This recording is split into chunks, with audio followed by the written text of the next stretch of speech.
We are full steam ahead for 3 massive shows this weekend, but is WWE in danger of taking their eye off the ball when it comes to one of them? I'm Kurt for Talks with Dorks, and this is the Wrestling Roundup.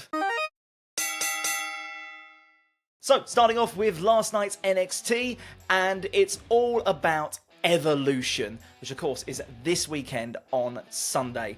There was a big Evolution summit where, among others, Stephanie Vaquer made a reappearance on NXT for the first time in a while to a massive pop. Get that woman a title quickly. Honestly, if you just want to use the word aura, put Stephanie Vaquer's picture in the dictionary alongside that word because she has it. However, amongst all the things around Evolution over the course of NXT last night, my personal favourite thing was the weird little buddy skit with Blake Monroe and Jordynne Grace. Jordynne, of course, going to be challenging for the title and doing a workout session with Blake Monroe. Shows up at the gym, full workout gear, and Blake is not there. The former Mariah May then on the phone to her saying, no, if we are going to do a workout, we are doing a glamour workout, which basically just translated as her taking Jordynne Grace for a pamper day. And just seeing that little dynamic play out there, in honestly one of those segments that was so cringe, it was just perfect.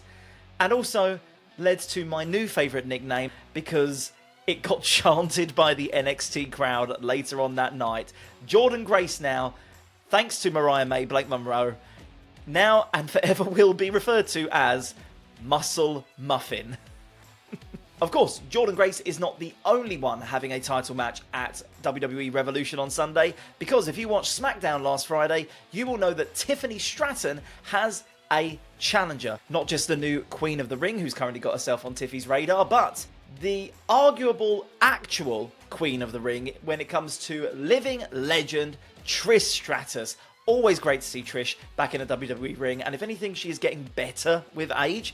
Her matches with Becky Lynch from a few years ago, absolutely awesome. So I am looking forward to seeing what happens when Stratus and Stratton get in the ring together. I think it's only going to be magic and could be a real passing of the torch moment right there.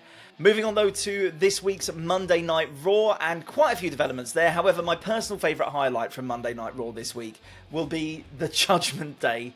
I seem to have a real passion for so cringe it's good segments at the moment. I love the Jordynne and Blake Monroe skit from NXT this week, and I also love this as it cuts to the Judgment Day clubhouse. And by the way, moment of silence please for the fact that since Carlito left, they no longer seem to be playing WWE 2K. However, that's not the first thing you see when the cameras go to the clubhouse. No, the first thing you see is Finn Balor looking like an absolute little goblin, hoarding all of the gold that Judgment Day have at the moment. The World Tag Titles, the Women's Tag Titles, and of course, Dominic's Intercontinental title. But also, Roxanne Perez carrying on that story of her kind of taking all of Liv's territory, which I kind of love because it's a total rehash of what Liv did to Rhea. Kind of getting a taste of her own medicine. Liv goes injured. Liv is not there in the Judgment Day anymore. This new pint-sized interloper comes in who arguably fits the group better and starts to phase her out. It's exactly what Liv did to Rhea, as Roxanne has added a shrine, a memorial service for Liv Morgan in the Judgment Day clubhouse. I just want her to feel like she's still here. And of course, there was another new addition to the Judgment Day clubhouse in the form of a wild AJ Styles appearing. And again, so cringe, I love it. As just as it gets to the end of the segment, Dominic's the only guy left in the clubhouse, and AJ just peering out and just locks eyes with Dominic Mysterio. At which point Dominic's response is to wave a doctor's note into AJ's face. I've got a sick note. I can't wrestle. Yes, more of this version of the Judgment Day, please. And hey, speaking of factions, good to see El Grande Americano's back. I guess he wasn't Chad Gable after all. Let's ignore the fact that El Grande Americano has grown, I swear, an extra foot. You know, overt breaking of kayfabe here. the fact we had Chad Gable, who, let's not skirt around the fact, once portrayed Shorty G, is now, El Grande Americano is now being played by the noticeably tall Ludwig Kaiser. And I love the fact that we are not even talking about this. Let's keep this rolling. Of course, this could all be speculation. El Grande Americano is, of course, his own man. But El Grande, of course, in his match, proving that he is still the same man under the mask with that other thing under the mask in the form of that metal plate, sealing the win for him with a running, diving headbutt. And speaking of things that hit your head hard, well, nice to see that Goldberg took a welcome change from hitting his own head hard against, I don't know, the locker, the door, the ring post, and instead decided to hit Gunther's head very hard with one single punch in their exchange, dropping the World Heavyweight Champion. Got to make them look strong. I could just play you the clip again of me saying not to put the title on Goldberg, or you could just go and watch the last two wrestling roundups to see my opinion on their clash at Saturday night's main event. Speaking of Saturday night's main event, by the way, that of course is taking place this weekend on, funnily enough, Saturday. Very obvious planning from WWE to clash with AEW's All In. Create the competition, try and take some of the viewers away from AEW. It's classic game plan, and it's never going to change. Both companies are always going to do that to each other. However, there is, if you ask me, a bit of a problem with WWE doing what they're doing.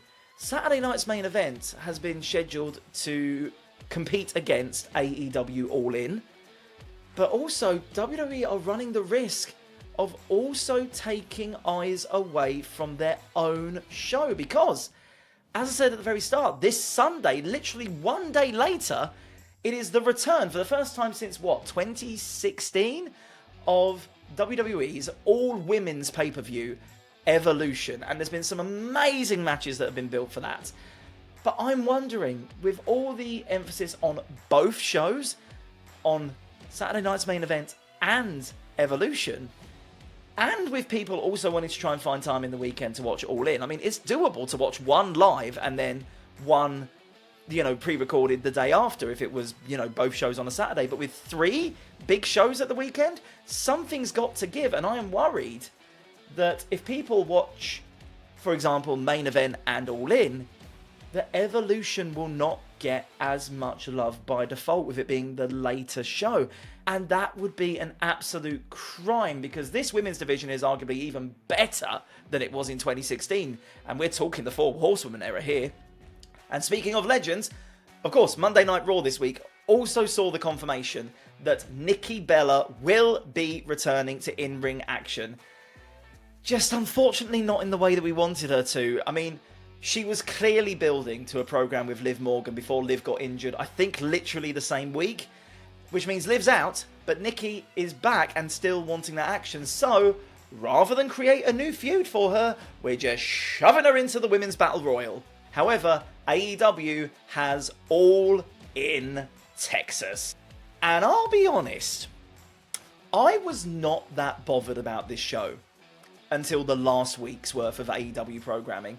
Firstly, I've got to talk about this. Great to see Scorpio Sky back. Long may that continue.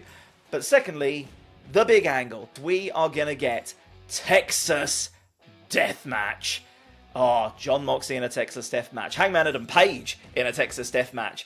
This is going to be absolutely awesome. And that alone is the reason why I have made an official decision. I will be watching All In over Saturday night's main event. But I am absolutely going to be checking out Evolution as well, because I'm excited for that show.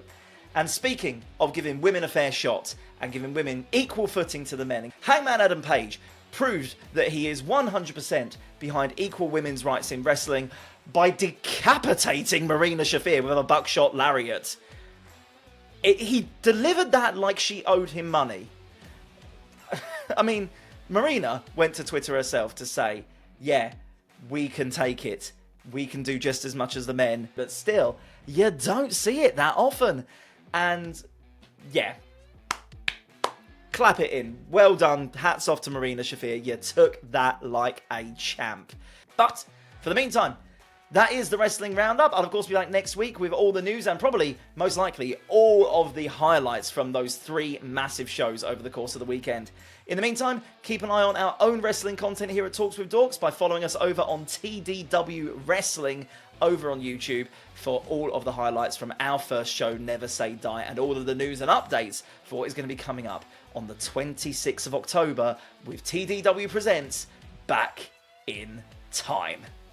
See you later.